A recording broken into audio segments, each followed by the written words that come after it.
Joseph Kallinger was a serial that offed 3 people and tortured 4 families. Patient person, got a good listening ear, and try to help people.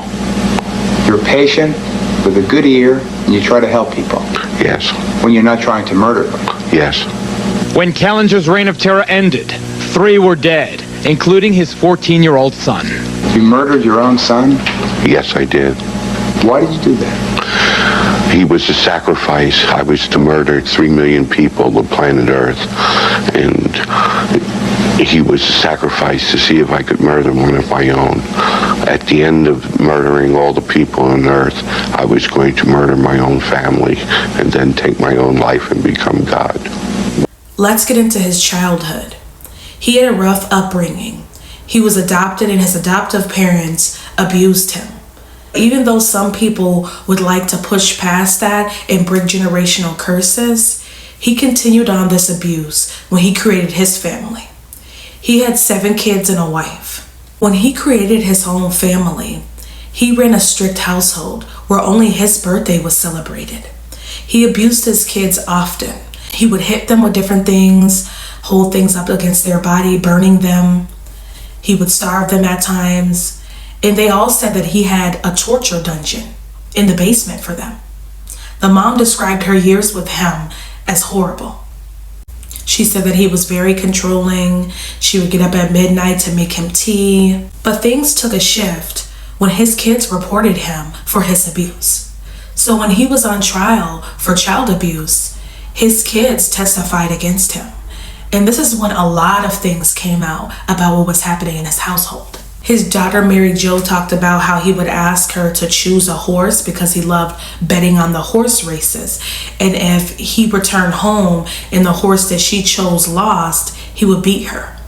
One of his sons brought up how he held a hot light bulb up against his leg until it burned him. During the trial, while some of his kids talked about how he beat and tortured them in the basement, he just held his head down.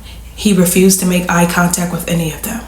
But in the end, even though they brought up so much abuse, they all agreed that they would want their father back if he was no longer sick, because Joseph was trying to claim insanity.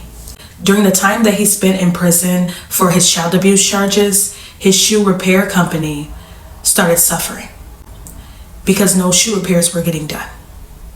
But you would have thought that after he was released, everything would have gotten better. But the plot thickens. Joseph took out a life insurance policy on his son, Joseph Jr., and mysteriously soon after that, he was found in an abandoned building, deceased.